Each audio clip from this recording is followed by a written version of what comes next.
Grit with Grace is brought to you by Zoetis. Your dedication runs deep, and it fuels everything Zoetis does. To protect and support cattle and those who care for them, we are born of the bond. Learn more at bornofthebond.com. Well, we're starting a new series here on U.S. Farm Report called Grit with Grace. Stories of those turning trials and tribulations into triumphs, turning obstacles into opportunities. And this Mother's Day weekend, what better way to kick it off with a young mother, wife, and veterinarian who just underwent the battle of her life. A serene setting on this Missouri farm is where Kristen Clenney is living her dream. I was about 8 years old when I declared, Dad, I want to be a vet. Her dad, Tom Wright, says Kristen was even younger than that when he knew animals were her calling. Oh, probably when she was 3. She always helped me in the turkeys. She was the one daughter that the animals didn't bother her. She always liked the animals. All right, we got our shots ready. Now a veterinarian in the neighboring town of Eldon, her career desires have been steadfast. I never changed my course at all. Everything I did throughout high school and college directed me towards that. A graduate at the University of Missouri's vet school, she thought a large animal practice was her calling.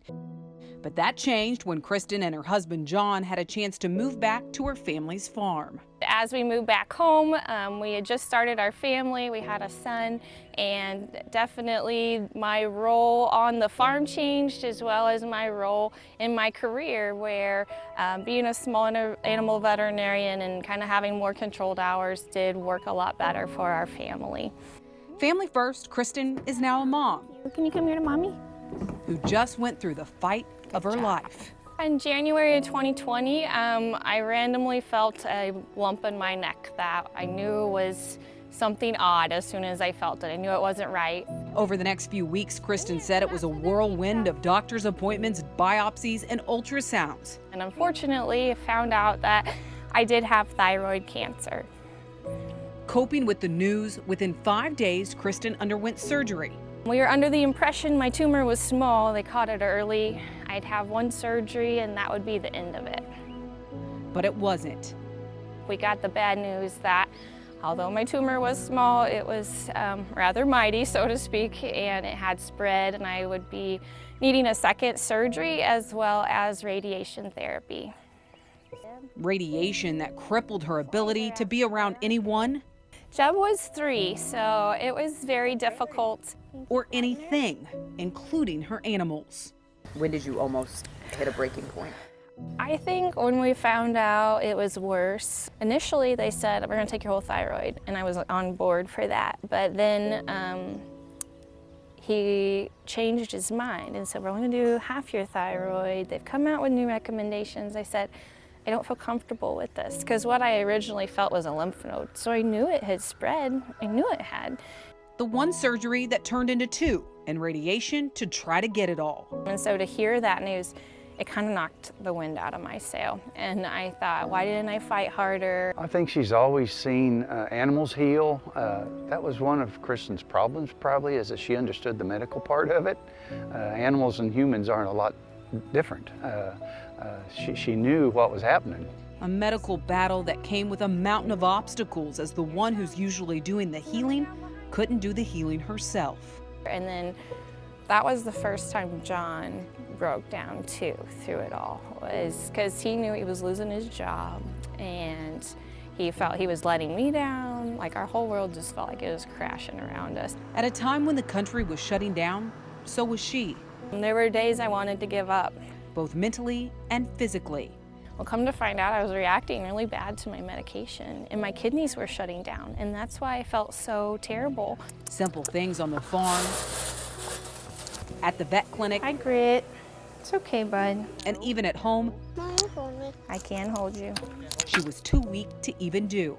I read something right kind of midway through my journey, and I was really struggling. And it said, it takes the same energy to be strong or to be miserable. It's your choice. And so after reading that, I made a conscious decision that every day I was going to choose to be strong, because I needed to be strong not only for myself, but for my husband, for my son, for my family. A wife and a mom. And I love it. And now a cancer survivor. I feel very fortunate. Not everybody gets to say that after their journey.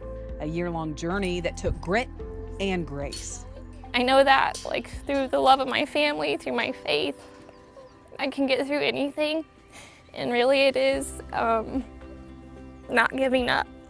It was a complete mindset. A scar that could symbolize pain is now something Kristen wears with pride. When I look at that scar, I remember all I've overcome. I remember to be grateful for each day, because life changes immediately sometimes, and to just continue to be strong no matter what life throws at you. Just keep going. A resurrection of sorts as she steps back into the circle of life. All right, hold my hand. Reborn and ready for a future together. Wow, this Mother's Day is going to be even that much sweeter. Thanks for sharing your story, Kristen.